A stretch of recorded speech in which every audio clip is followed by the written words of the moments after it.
एक बार बादशाह अकबर ने दावा किया कि कोई भी उसकी आंखों के सामने चोरी नहीं कर सकता, किंतु बीरबल सहमत न हुआ और बोला, महाराज, कुछ लोग आपके सामने ही चोरी कर सकते हैं।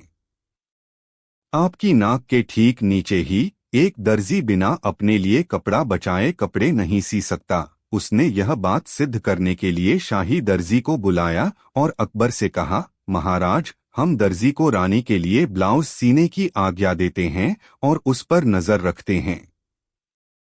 दामोदर नामक शाही दर्जी को रानी का ब्लाउज सीने के लिए बुलाया गया। बीरबल ने दर्जी को समझाया, हम तुम्हें फारस का मलमल का कपड़ा दे रहे हैं, तुम्हें रानी के लिए ब्लाउज सीना है। जब तक ब्लाउज नहीं सिल जाता तब तक तुम्हें महल से जाने की अनुमति नहीं है। कपड़े को व्यर्थ में नष्ट नहीं करना है, यह कपड़ा बहुत मूल्यवान है। दर्जी को कमरे में ले जाया गया। आवश्यकता के अनुसार उसने जो मांगा उसे दे दिया गया। उसकी प्रत्येक गतिविधि को देखने के लिए दरवाजे पर पहरेदार खड़े हो गए। दोपहर बाद दर्जी का बेटा उससे मिलने आया, किंतु उसे दर्जी से मिलने की अनुमति नहीं दी गई। उसने वहीं से चिल्लाकर कहा, पिताजी, माताजी तुम्हें भोजन के लिए बुला रही हैं। दामोदर ने उत्तर दिया, मैं व्यस्त हूं, आज घर पर भोजन नहीं कर सकता। लड़के ने जोर देकर कहा, माताजी ने कहा है कि मैं उनके बिना न आऊं। उधर से पिता की आवाज आई, संभव नहीं है। किंतु लड़के ने अपनी बात पुनः दोहराई। इस पर दामोदर क्रोधित हो गया और उसने अपना जूता लड़के पर फेंक कर मारा। लड़का जूता लेकर रोता हुआ चला गया। शाम तक दामोदर ने सिलाई का कार्य पूरा कर लिया। सुरक्षाकर्मी उसको राजा के पास ले गए। अकबर ने दर्जी से ब्लाउज व बचे हुए छोटे छोटे कपड़े लिए।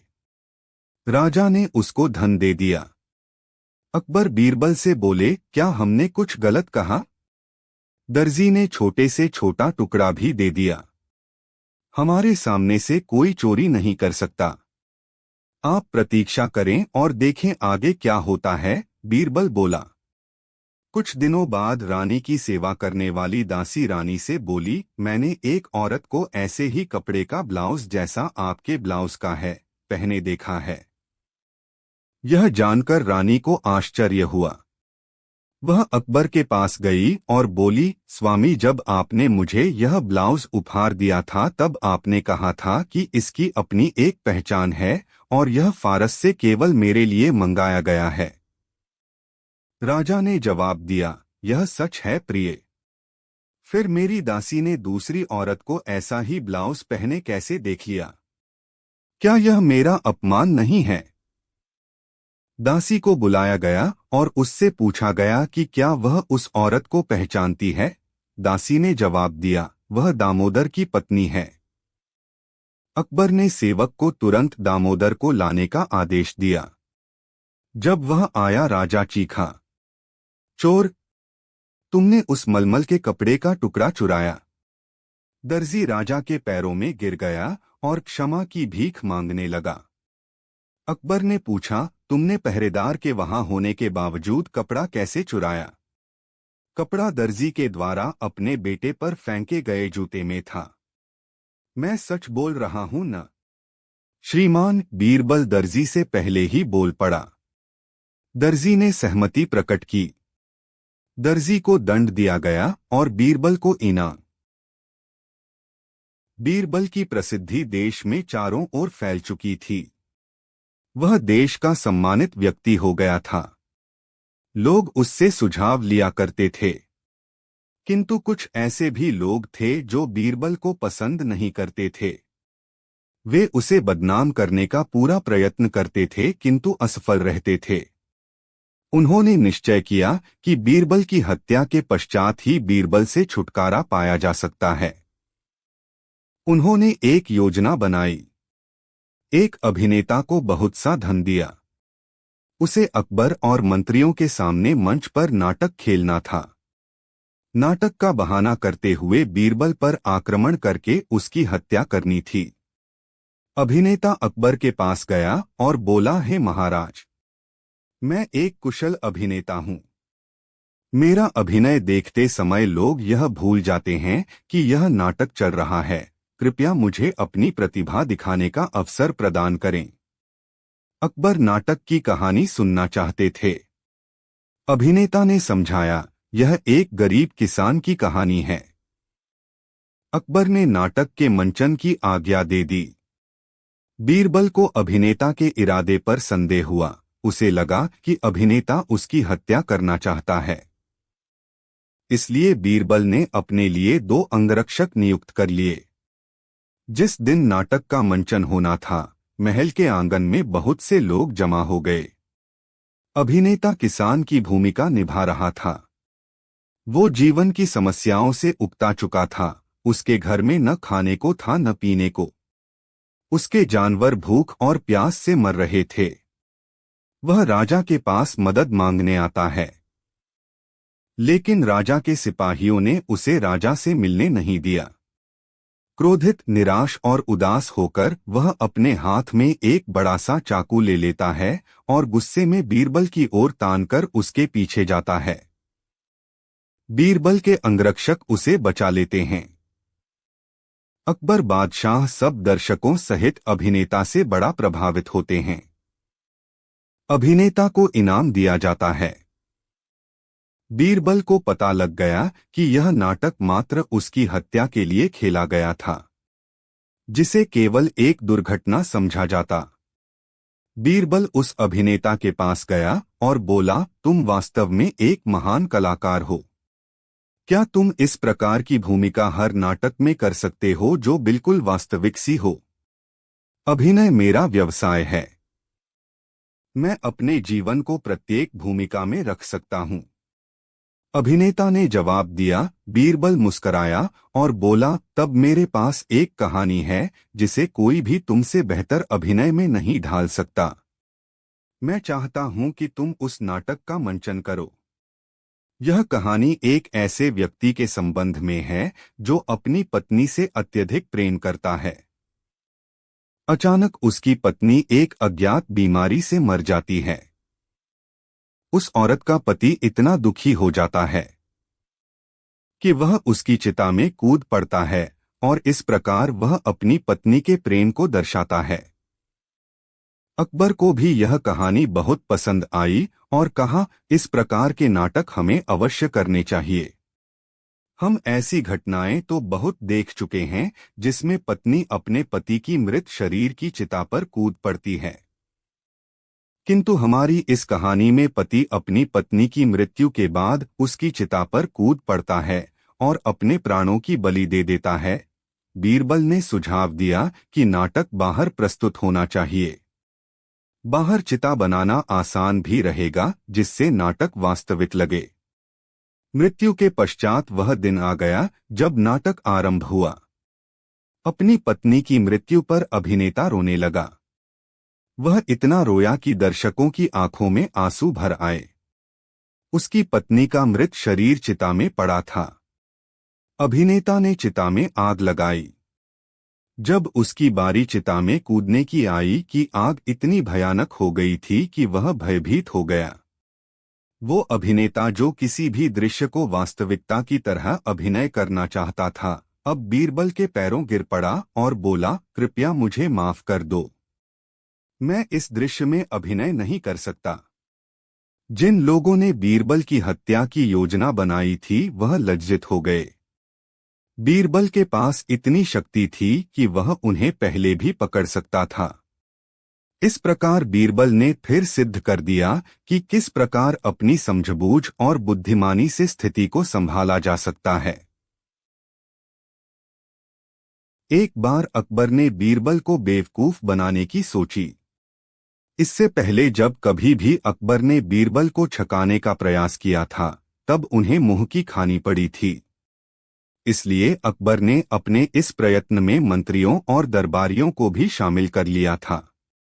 अकबर ने मंत्रियों और दरबारियों को इस बात के लिए राजी किया था कि बीरबल जब दरबार में आएंगे तब वे उन्हें बताएंगे कि रात को उन्होंने एक स्वप्न देखा है, जिसमें एक फरिश्ते ने उनसे कहा कि राजमहल के पास जो तालाब है उसमें उनके दरबारी बारी बारी से गोता लगाएं। जो दरबारी एक अंडे के साथ तालाब से निकलेगा वह शरीफ होगा, और जो बिना अंडे के बाहर निकलेगा वह होगा पक्का शैतान। इतना बताकर अकबर ने सभी मंत्रियों एवं दरबारियों को एक एक अंडा दिलवा दिया, जिसे उन लोगों ने अपने अंत वस्त्रों में छुपा लिया। जब दरबार में बीरबल आए तो अकबर ने अपने सपने का ऐलान करते हुए सपने का विवरण दिया, और इसके बाद मंत्रियों एवं दरबारियों से चलकर तालाब में बारी बारी से डुबकी लगाने को कहा। बीरबल यह देखकर चकित रह गए कि अकबर के स्वप्न की चर्चा सुनकर किसी भी दरबारी ने कोई सवाल ही उठाया। आश्चर्यजनक रूप से सबके सब तालाब में डुबकी लगाने के लिए तैयार हो गए। यह सवाल बीरबल के मन में उमड़ने घुमड़ने लगा। अब चूंकि सब तालाब की ओर जा रहे थे, इसलिए बीरबल की भी मजबूरी हो गई कि वे भी उनके साथ चलें। बीरबल ने एक विचित्र बात यह भी महसूस की कि सभी दरबारी अधिक चपल और प्रसन्न दिख रहे थे। बादशाह, जो ऐसे मौकों पर बीरबल को साथ रखना पसंद करते थे, अपने मंत्रियों के साथ चल रहे थे।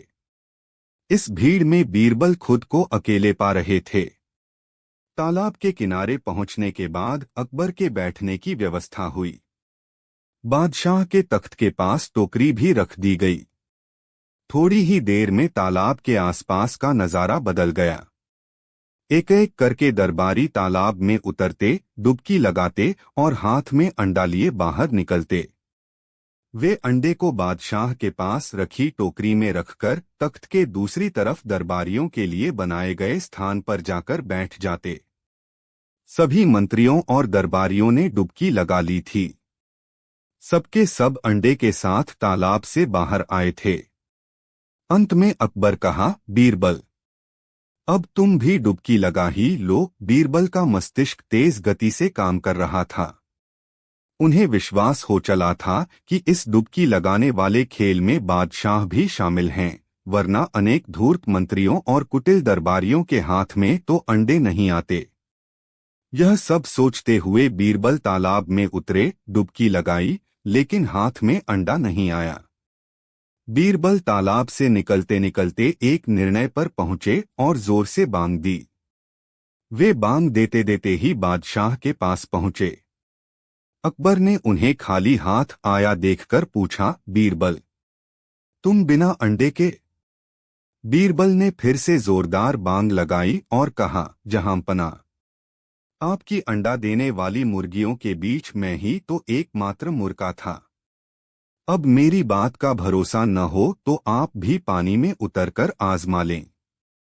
बीरबल की बात सुनकर बादशाह भी झेंप गए और मंत्रियों एवं दरबारियों की जुबान लज्जा के कारण खुल नहीं पाई। बादशाह ने अपनी झेंप मिटाते हुए कहा, बीरबल, तुमसे पार पाना मुमकिन नहीं है। अकबर को पता लगा कि उसके कुछ मंत्री बीरबल के शत्रु बन गए हैं। उन्होंने इस संबंध में कुछ करने का निर्णय लिया। उन्होंने सोचा कि वह उन्हें कुछ काम देगा जिससे यह सिद्ध हो सके कि बीरबल उन सबसे ज्यादा समझदार है। बादशाह ने अपने सभी मंत्रियों को बुलाया और आदेश देते हुए कहा, शहर के बाहर एक काफिला ठहरा हुआ है। मैं ये चाहता हूं कि तुम सब वहां जाकर उसके बारे में जानकारी इकट्ठा कर मुझे बताओ। आदेश पाकर सब दरबारी व मंत्री बादशाह का हुक्म बजाने निकल पड़े। जब सब दरबारी व मंत्री लौटकर आए तो बीरबल उनके साथ नहीं था। अकबर ने अन्य दरबारियों से पूछा, बताओ वहां कितने व्यापारी हैं? उनमें से एक ने उत्तर दिया, महाराज, लगभग 27। बादशाह ने अगला प्रश्न किया, वे किन किन वस्तुओं का व्यापार कर रहे हैं? महाराज, बहुत सी वस्तुओं का, दूसरे ने जवाब दिया। बादशाह ने कहा, मैं स्पष्ट जवाब चाहता हूं कि कौन कौन सी वस्तुओं का व्यापार करते हैं। उनमें से एक मंत्री ने जवाब दिया, 3 प्रकार की वस्तुएं हैं, महाराजा। तीसरे मंत्री ने जवाब दिया, वहां बहुत से व्यापारी हैं, कुछ अनाज व्यापारी, कुछ कपड़ा व्यापारी, एक व्यापारी चमड़ा बेचता है और कुछ तेल व्यापारी हैं। बादशाह ने फिर प्रश्न किया, उनके पशुओं के बारे में तुम क्या जानते हो? क्या उनके पास कोई घोड़ा या ऊंट है? उत्तर मिला, उनके पास घोड़े हैं, पर हमने ऊंट नहीं देखे। तभी बीरबल वापस लौट आया। अकबर उसकी ओर मुड़े और बोले, क्या तुमने काफिले के बारे में कुछ पता लगाया? बीरबल ने जवाब दिया, हाँ महाराज। इतना कहकर बीरबल ने बादशाह को सूचना देनी प्रारंभ कर दी। कुल 22 व्यापारी हैं। 11 कपड़ा व्यापारी, 7 अनाज व्यापारी, जिनमें 4 आटा बेचते हैं, 3 तेल बेचते हैं और 1 का चमड़े का व्यापार है। उनके पास 5 ऊंट हैं, जिसमें 1 का आगे का पैर टूटा हुआ है। उनके पास 25 घोड़े भी हैं। 4 काले सफेद, 10 काले, 3 सफेद हैं तथा बाकी के 8 कत्थई और सफेद हैं। इतनी जानकारी देने के पश्चात बीरबल चुप हो गया। बादशाह अकबर ने पूछा, जानकारी पूरी हो चुकी या कुछ और भी बचा है? बीरबल बोला, महाराज, व्यापारियों ने आपके लिए संदेश भेजा है कि वे यहाँ 10 दिन ठहरेंगे, उसके पश्चात वे चले जाएंगे। अकबर बीरबल से बहुत प्रसन्न हुए। वे मंत्रियों की तरफ मुड़े और बोले, अब तुम जान गए होंगे कि मैं बीरबल पर इतना निर्भर क्यों रहता हूँ। इस प्रकार बीरबल स्वयं को एक बार फिर अन्य दरबारियों से श्रेष्ठ सिद्ध कर चुका था। एक बार अकबर के दरबार में एक विदेशी आया। उसने बादशाह अकबर के सामने एक चुनौती रखी, आप लोग मेरी मातृभाषा बताइए या फिर स्वीकार कर लीजिए कि आपके यहाँ सब मूर्ख हैं।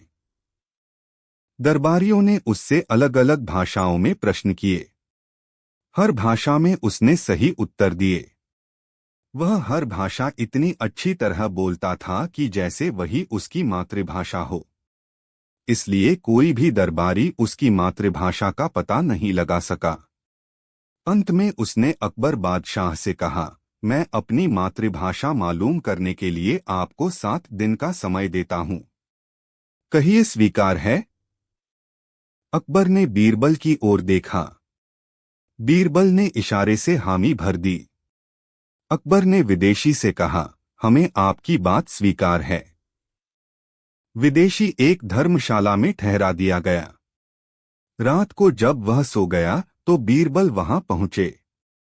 बीरबल ने एक तिनका लेकर विदेशी के कान में घुमाया। विदेशी ने सिर झटका और कान पर हाथ फेरा। फिर वह करवट बदलकर सो गया। बीरबल ने उसके दूसरे कान में तिनका घुमाया। विदेशी घबराकर उठ बैठा और झल्लाते हुए बोला, अरे कौन छे मने ऊधमा हैरान करे दे। कौन है रे? मुझे नींद में परेशान करता है। विदेशी के कान में तिनका घुमाकर बीरबल छिप गए थे, इसलिए विदेशी उन्हें देख नहीं सका। वह फिर गहरी नींद में सो गया। बीरबल वहां से सीधे अपने घर आ गए। 7वें दिन विदेशी दरबार में हाजिर हुआ। बीरबल ने अलग अलग भाषाओं में उससे बात की। फिर उसने अकबर से कहा, बादशाह लामत, इन महाशय की मातृभाषा गुजराती है। यह सुनकर विदेशी आश्चर्य में पड़ गया। आज पहली बार कोई उसकी मातृभाषा का सही पता लगा पाया था। उसने बीरबल की भूरी भूरी प्रशंसा की और दरबार से जाने से पहले बोला, धन्य है भारत भूमि, जहां बीरबल जैसे बुद्धिमान बसते हैं।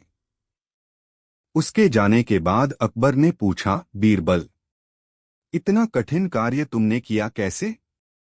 जहां पनाह, बीरबल बोले, जब मनुष्य पर दुख पड़ता है या फिर वह अचानक नींद से जागता है, तब वह अपनी मातृभाषा में ही बोलता है। इतना कहकर बीरबल ने रात की सारी घटना कह सुनाई। सभी ने बीरबल की प्रशंसा की। अकबर ने बीरबल को सहर्ष अपने गले का हार भेंट में देकर उसका सम्मान किया। शिक्षा, जब आप चाहते हैं कि लोग आपको। बीरबल की सूझबूझ, बुद्धि और हाजिर जवाबी से जहां बादशाह अकबर प्रसन्न रहते थे, वहां दरबार के अन्य लोगों में की ऐसे थे जो बीरबल को उच्च पद से हटाना तथा बादशाह की दृष्टि में गिरना चाहते थे। वे लोग ऐसे अवसर की तक में रहते थे जब वे बादशाह के कान भर सकें या किसी भी तरह बीरबल को नीचा दिखा सकें। ऐसे अवसर अक्सर आते रहते थे। बीरबल की अनुपस्थिति में बादशाह के कान भरने वालों ने एक स्वर में कहा, हमारी समझ में आज तक यह नहीं आया है जहां पनाह की हम लोगों में क्या कमी है। बीरबल को इतना महत्व क्यों दिया जाता है? यहां तो उससे कहीं अधिक पढ़े लिखे लोग हैं। बादशाह अकबर मौन रहे। वे चुपचाप सुनते रहे। बादशाह को उपेक्षा के भाव से मुस्कुराते देखकर एक मौलाना बोले, जहां पनाह, उस आदमी से आपको इतना लगाव क्यों है? क्या वह हमसे ज्यादा विद्वान है? बहुत फर्क है उसमें और आप लोगों में। बादशाह ने कहा, जानने की इच्छा है हुजूर। फर्क जानना चाहते हो? बादशाह ने पूछा। हाँ हुजूर, फर्क पता चल जाएगा। इसी समय बीरबल के पास सूचना भेज दो कि वह 7 दिनों के लिए छुट्टी पर रहें, दरबार में न आएं। तुम लोगों में जो सबसे चतुर हो वह बीरबल के स्थान पर कार्य करे। इस 1 हफ्ते में फर्क का पता चल जाएगा। ऐसा ही किया गया। उन लोगों में जो सबसे अधिक चतुर था उसे बीरबल के स्थान पर नियुक्त कर दिया गया। बीरबल को हफ्ते भर के लिए छुट्टी दे दी गई। बादशाह इम्तहान लेने का उचित अवसर और इम्तहान का विषय तलाश करते रहे। 1 सप्ताह खत्म होने को आया। 6ठा दिन था।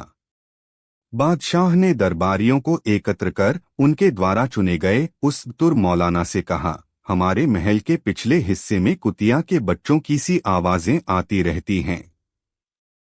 देखकर आओ, क्या बात है? बहुत अच्छा हुजूर, कहकर मौलाना साहब चले गए।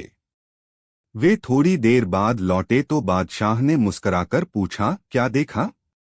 कुतिया ने बच्चे दिए हैं हुजूर, वे ही कूकू करते रहते हैं। कितने बच्चे हैं? बादशाह ने पूछा। हुजूर, मैंने तो नहीं गिने। जाओ गिनकर आओ। बादशाह ने आज्ञा दी। मौलाना आज्ञा पाकर दोबारा गए और थोड़ी देर बाद लौट आए। आते ही बोले, जहां पनाह 5 बच्चे दिए हैं कुतिया ने। मैं स्वयं गिनकर आया हूं। गिन आए? बादशाह ने पूछा। जी हां, मौलाना ने उत्तर दिया। अच्छा। बादशाह ने मुस्कुराकर कहा, फिर तो तुमने यह भी जरूर देखा होगा कि उनमें कितने नर हैं और कितने मादा हैं। मौलाना चकरा गए। हुजूर, यह तो देखा नहीं। मौलाना बोले। देखकर आओ। मौलाना तीसरी बार गए और यह देखकर आए कि बच्चों में कितने नर हैं और कितने नर हैं और कितनी मादाएं। आकर बोले, हुजूर, 2 नर हैं और 3 मादाएं हैं। अच्छा, जो नर हैं उनके रंग कैसे कैसे हैं? जी, मैंने दोनों नर बच्चों के रंग पूछे हैं। बादशाह ने कहा। जी, जहां तक याद है उनमें से एक तो काला है, एक शायद सफेद है। जरा मैं एक बार देख आता हूं।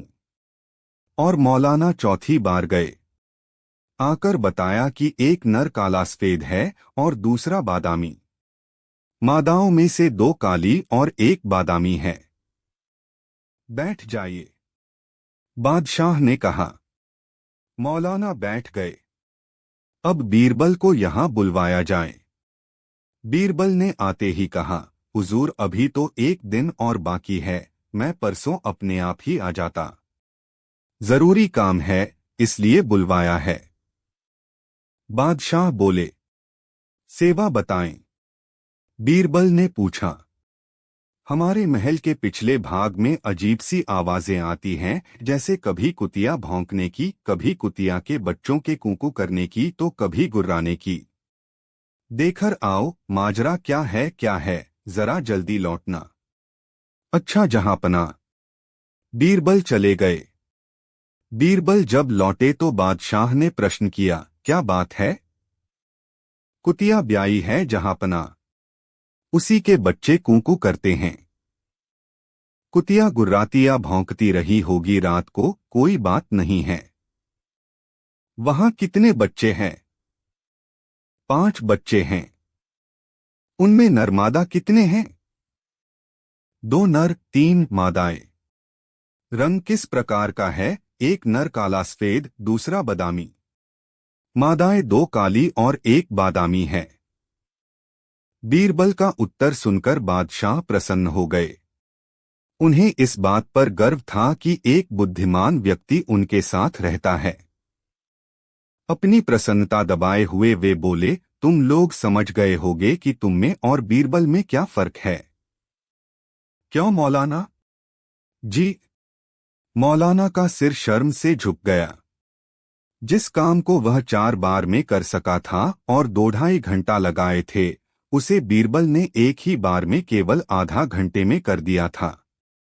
वह समझ गया कि उनमें और बीरबल में फर्क है। बीरबल ने जो मान पाया है वह अपनी योग्यता के बल पर पाया है। ठंड का मौसम था, बाग हरियाली से दमक रहा था। तभी बादशाह अकबर ने सभापतियों को बाग में दरबार लगाने का हुक्म दिया।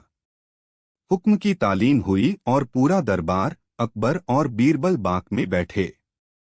अकबर के आदेश पर बीरबल सभा में न्याय का कार्य देख रहा था। कई लोगों की न्याय याचिका सभा में पढ़ी गई, जिनका बीरबल ने अपनी सूझबूझ से न्याय किया। लगभग सारी याचिकाएं पढ़ी गई। न्याय के इस कार्य में कई घंटे बीत गए। थोड़ी देर बाद दरबार में एक व्यापारी आया। उसने चोरी की अर्जी लगाई थी। उसने कहा, एक बार वो दिल्ली गया था। वहां उसने सोने का कबूतर देखा। उसके पंख सोने के थे। उसने वो कबूतर पूरे 10 सोने के सिक्के देकर खरीदा था। दिल्ली से आने के बाद उसने उस कबूतर को अपने घर में पिंजरे में रखा था और रोज सुबह और शाम उसे दाना डालता था। रात्रि को उसने दाना डाला था, लेकिन अगले दिन उसने बाहर जाना था, इसलिए यह कार्य घर के नौकरों को सौंप दिया। जब वह वापस आया तो कबूतर पिंजरे में नहीं था। अब उसे नौकरों पर शक है कि उन्होंने मेरे कबूतर को मार दिया, पर उसके पास कोई सबूत नहीं है। व्यापारी के शक के आधार पर घर के नौकरों को दरबार में लाया गया। उसने कई सवाल पूछे पर किसी ने कोई उत्तर नहीं दिया। समझना मुश्किल था कि कबूतर को किसने गायब किया। तभी बीरबल उठा और नौकरों के चारों तरफ चक्कर लगाते हुए उसने जोर जोर से हंसना शुरू कर दिया। अकबर ने हंसने का कारण पूछा। तब बीरबल ने हंसी रोकते हुए बोला, महाराज, चोर तो हम सबके सामने ही हैं। उसने जब कबूतर को पकड़ा तो कबूतर के पंख उसकी पीठ पर कमीज के ऊपर चिपक गए, जिसे वो हटाना भूल गया और दरबार में आ गया। बीरबल की बात सुनकर एक नौकर घबराया और उसने अपने हाथों को अपनी पीठ पर फेर का जानने का प्रयास किया कि क्या उसकी कमीज पंख हैं। ऐसा करते उसे बीरबल ने देख लिया और झट से उसे आगे कर चोर के रूप में दरबार में पेश किया। सबने उसकी कमीज देखी जिस पर कोई पंख नहीं था। तब बीरबल ने कहा, उसने चोर को पकड़ने के लिए झूठ कहा था। उसे पता था जिसने चोरी की है वो जरूर अपनी पीठ की तरफ अपने हाथ बढ़ाएगा और अन्य नौकर सहजता से दरबार में खड़े रहेंगे। और वही हुआ। इस तरह बीरबल ने सोने के कबूतर की चोरी का न्याय किया, जिसे देखकर फिर से अकबर ने बीरबल की तारीफ की और सभी दरबारियों का चेहरा उतर गया। अकबर और बीरबल एक बार यमुना तट पर टहल रहे थे। मौसम सुहाना था। उन दिनों बीरबल को फारसी सीखने का शौक चर्राया था। ऐसे भी फारसी जानना उन दिनों विद्वत्ता की पहचान थी, क्योंकि शासन की भाषा फारसी ही थी। अकबर को इस बात की जानकारी थी कि बीरबल इन दिनों फारसी सीख रहे हैं। उन्हें बीरबल के साथ चुहल करने का मन हो आया। बीरबल के साथ टहलते टहलते अकबर उस स्थान पर चले आए जहां पर उन्होंने और बीरबल ने अपने घोड़े को बांधा था।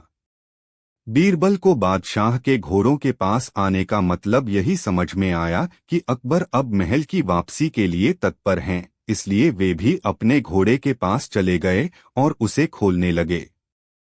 अकबर उसे घोड़ा खोलते देखते हुए अपने घोड़े को सहलाते रहे। घोड़े की लगाम जब बीरबल ने ठीक की, तब अकबर ने चुहल करते हुए बीरबल से कहा, भई अस्प पिदर शुमास्त। फारसी में भई अस्प पिदर शुमास्त के दो अर्थ हैं। बीरबल दोनों अर्थ समझते थे।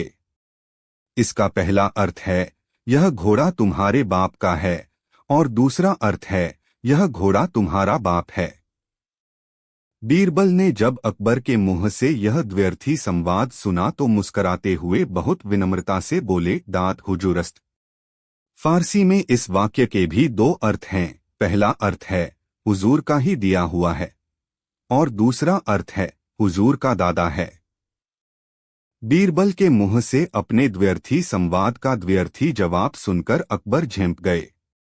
बात भी सच थी कि बीरबल को वह घोड़ा अकबर ने भेंट स्वरूप प्रदान किया था। इसके बाद अकबर ने बीरबल से फारसी में टक्कर लेने की कभी कोशिश नहीं की। बीरबल को एक बहुत बुरा शौक था। वह तंबाकू चबाना पसंद किया करता था। अकबर बीरबल के इस शौक से प्रसन्न नहीं थे। वह बीरबल के इस प्रकार के किसी भी शौक को पसंद नहीं करते थे। एक दिन बादशाह अकबर व बीरबल तंबाकू के खेत के पास से गुजर रहे थे। उन्होंने देखा कि एक गधा उस खेत की ओर आया, किंतु कुछ सूंघकर तुरंत वापस हो गया। अकबर ने कहा, बीरबल, गधा भी तंबाकू पसंद नहीं करता। उसे देखकर वह भी नाक भौं सिकोड़ता है और पीछे हट जाता है। बीरबल समझ गया कि अकबर बीरबल को तंबाकू चबाने की आदत पर व्यंग कर रहा है। बीरबल ने अकबर के शब्दों को तोड़मरोड़ कर जवाब दिया, महाराज, गधा है तभी तंबाकू पसंद नहीं करता। बादशाह ने बीरबल से कहा, मैं तुम्हारे शब्दों के हेरफेर की प्रशंसा करता हूं, परंतु तंबाकू चबाना न केवल बुरी आदत है बल्कि यह स्वास्थ्य के लिए हानिकारक भी है। प्रयत्न करो और इस बुरी आदत को छोड़ दो। अकबर ने आगे कहा, तुम शब्दों का हेरफेर करके सच्चाई से मुंह नहीं मोड़ सकते। अकबर की इस बात को सुनकर बीरबल ने तंबाकू छोड़ने का वादा किया। एक बार बीरबल दरबार के रत्नों में से एक अबुल फजल, दूसरा समझदार दरबारी, के साथ ईरान गए। बीरबल ने ईरान के बादशाह के राज्य की तुलना पूर्णमासी के चंद्रमा के यश से की और अकबर के राज्य की तुलना नए चंद्रमा से की, अर्थात उगता हुआ। अबुल फजल को उसकी ये तुलना पसंद नहीं आई। उसने सोचा कि बीरबल ने महान अकबर के राज्य के यश का अपमान किया है। जब वे ईरान यात्रा से लौटे तो अबुल फजल ने अकबर को बताया कि बीरबल ने वहां किस प्रकार बादशाह अकबर का अपमान किया है। यह सुनकर अकबर आगबबूला हो गया और उसने तुरंत बीरबल को बुलवाया और धमकी भरे शब्दों में कहा, अच्छा, तो बीरबल यह सोचता है कि मेरा राज्य एक छोटे चंद्रमा की तरह है और ईरान का राज्य पूर्णमासी के चंद्रमा की तरह है। ऐसा बीरबल किस तरह सोचता है कि मैं ईरान के बादशाह से तुच्छ हूं? मेरा राज्य ईरान के राज्य से 5 गुना बड़ा और दुनिया में सबसे समृद्धशाली है। पुरानी कथाओं में कारून का खजाना भी बौना सिद्ध होता है। अगर उसकी तुलना मेरे खजाने से की जाए। बीरबल, क्या तुम मुझे समझा सकते हो कि तुमने ऐसी भयंकर भूल क्यों की? मुझे बड़ा धक्का लगा कि मेरे राज्य का सबसे समझदार व्यक्ति इतनी बड़ी भूल कर सकता है। इन सब के बावजूद बीरबल धीरे धीरे खामोशी के साथ मुस्कुरा रहा था। यह देखकर अबुल फजल ने सोचा, अब शीघ्र ही बीरबल को फांसी के तख्ते पर चढ़ा दिया जाएगा। जब बादशाह अकबर चुप हुए तो बीरबल ने उत्तर देने के लिए अपना गला साफ किया और बोला, आलमपनाह, मैंने कोई भूल नहीं की है। 2 राज्यों के बीच तुलना को मैं अभी भी उचित मानता हूँ। इतना कहकर उसने अपनी तुलना की व्याख्या की, पूर्णमासी का चंद्रमा अपने उत्थान का अंतिम चरण होता है। वह इससे ज्यादा और नहीं बढ़ सकता। वह ईरान का राज्य है जो अपनी चरम सीमा पर है, जिसे उसका सम्राट और नहीं बढ़ा सकता। जबकि नया चंद्रमा अपने उत्थान के शुरुआती चरण में होता है, अर्थात वह बढ़ना प्रारंभ होता है। इस प्रकार आपका राज्य पूर्ण रूप से प्रगति पर है। यदि ईरान का राज्य अब अपनी चरम सीमा पर है तो महाराज, वह आपके राज्य जो लगातार बढ़ रहा है उसके सामने फीका पड़ जाएगा। अब आप ही बताएं कि इसमें आपका कहाँ तक मैंने अपमान किया। जबकि बीरबल व्याख्या कर रहा था तो अकबर सोच रहा था कि उसने किस प्रकार चतुराई से व्याख्या की है, और उसने बीरबल को गले से लगा लिया। अकबर की इच्छा थी कि बीरबल हमेशा दरबार में उपस्थित रहे, विशेष रूप से जब आर्थिक नीति की चर्चा हो। अकबर के पास लोग आते थे, वे अपनी समस्याएं उसके सामने रखते। बादशाह उन समस्याओं को दूर करने में उनकी मदद किया करते थे। बीरबल इस कार्य में बादशाह का साथ देता था। एक बहुत चालाक ठग था। वह धनी व्यापारियों का मित्र बन जाता था। जब धनी व्यापारी उस पर पूरा पूरा भरोसा कर लेते थे तो वह उनको इस प्रकार ठगता था कि कभी पकड़ा नहीं जाता था। एक बार उसने एक धनी व्यापारी को मित्र बनाया और व्यापारी को थोड़ी भी भनक न लगी कि वह उसको ठग लेगा। वह ठग के प्रसन्नचित व्यक्तित्व से आकर्षित हो गया। जब ठग ने व्यापारी से पूरा भरोसा पा लिया तब ठग ने व्यापारी को अपने घर दावत पर बुलाया। उस ठग के कुछ दूसरे मित्र भी उस शाम को भोजन के लिए आमंत्रित हुए। ठग ने सबके लिए शानदार व स्वादिष्ट भोजन तथा उम्दा शराब परोसी।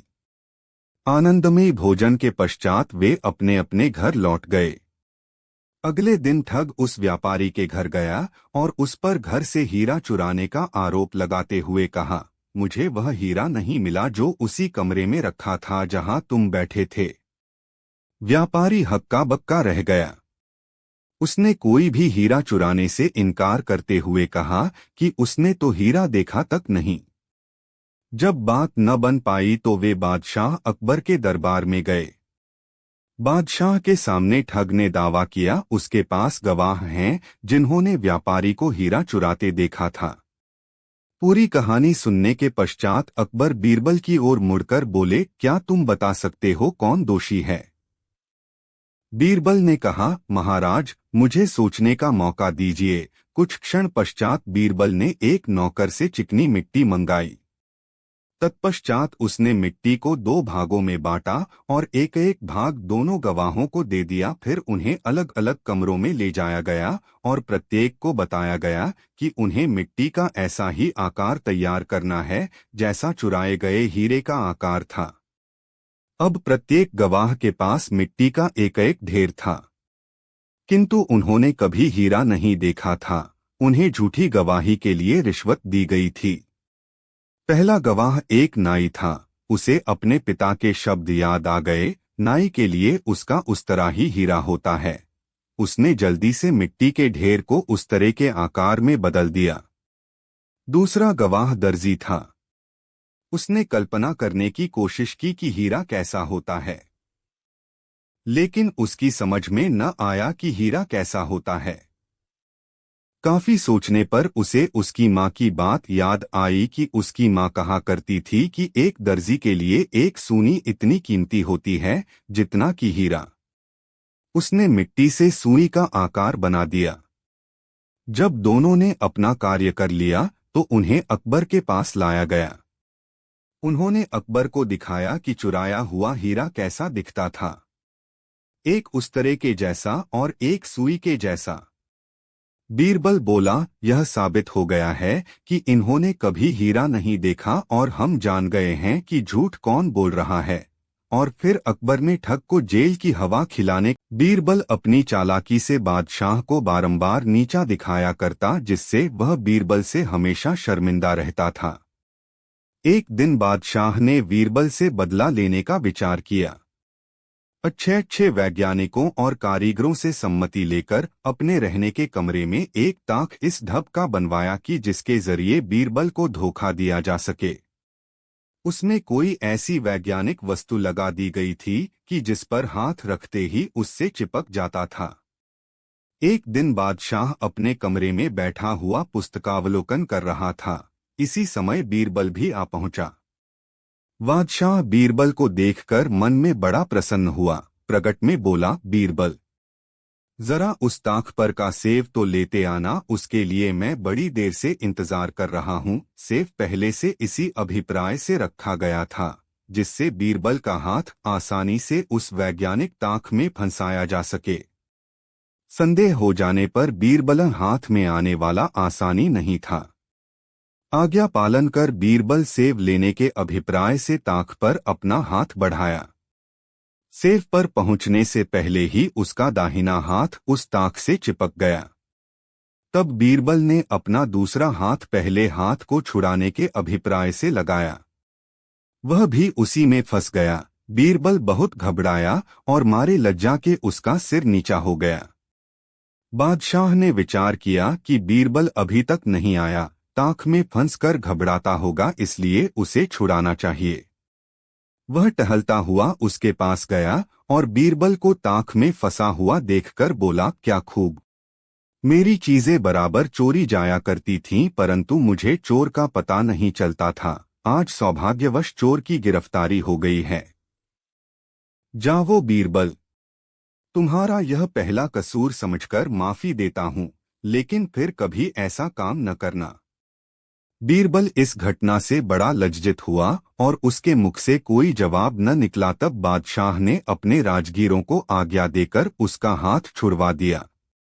अब बीरबल को छिपाने के लिए बादशाह को सच्चा मशाला मिल गया। वह बार बार उसका याद दिलाकर बीरबल को नीचा दिखाता और बेचारा बीरबल चुप रह जाता। एक दिन बीरबल ज्यों ही दरबार में आया त्यों ही बादशाह ने उससे छेड़खानी की। क्यों बीरबल, वह ताक का सेव कहाँ है? बीरबल फिर भी कुछ उत्तर न दिया। बादशाह को इसमें बड़ा आनंद आता और वह नित्य किसी न किसी समय ताक वाला सेब कहकर बीरबल को लजवाता। बेचारा बीरबल चुप रह जाता। जब उसके नाकौदम आ गया तो बादशाह के छिपाने की तरकीब सोचने लगा। एक दिन बीरबल ने तीर्थयात्रा का बहाना कर बादशाह से 2 मास की छुट्टी ली। उसकी छुट्टी मंजूर हो गई। बीरबल घर पहुंचकर एक नया ढोंग रचकर अपना वेश परिवर्तन कर साधु का स्वरूप धारण किया। इस प्रकार खूब बंठन कर थोड़ी रात गए घर से बाहर निकला और रातों रात उस जंगल में जा पहुंचा जहां बादशाह शिकार खेलने जाया करता था। एक सघन झाड़ी के अंदर आराम से पड़ रहा। दैवात संध्याकाल में बादशाह भी शिकार खेलने गया। एक हिरन चौकड़ी भरता हुआ उसके आगे आया। बादशाह ने अपना घोड़ा हिरन के पीछे डाल दिया। वह इतनी तेजी से भागा कि उसके सब साथी पिछड़ गए। अंत में हिरन एक घने जंगल में पहुंचकर आंख से ओझल हो गया। कोई आगे पीछे नहीं दिख पड़ता था। बादशाह बहुत घबराया क्योंकि उसे जंगल से बाहर निकलने का कोई रास्ता नहीं मालूम था। दैवात बादशाह को जोर से टट्टी लगी। वह घोड़े को एक पेड़ से बांधकर घनी झाड़ियों की तरफ गया और पाखाने फिरने लगा।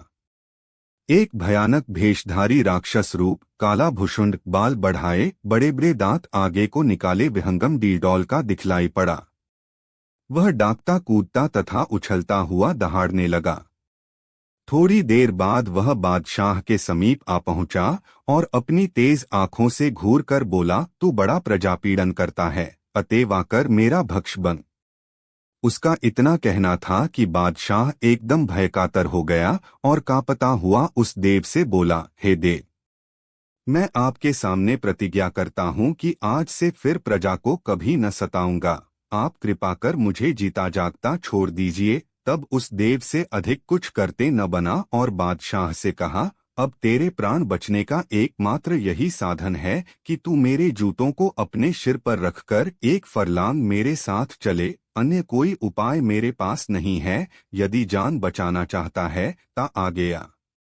मरता क्या न करता। बेचारा बादशाह उसकी लाल पीली आंखें देखकर थरथर कांप रहा था। दरवश उसके प्रस्ताव को स्वीकार किया। बादशाह को जूता ढोने पर उद्यत देख विशालकाय दैत्य को दया आ गई और उसे बिना किसी प्रकार का दंड दिए ही छोड़ दिया। बादशाह नगर को चला गया। बीरबल की छुट्टी पूरी हो चुकी थी, अतएव अपनी ड्यूटी पर हाजिर होने का निश्चय कर वह अपने घर आया।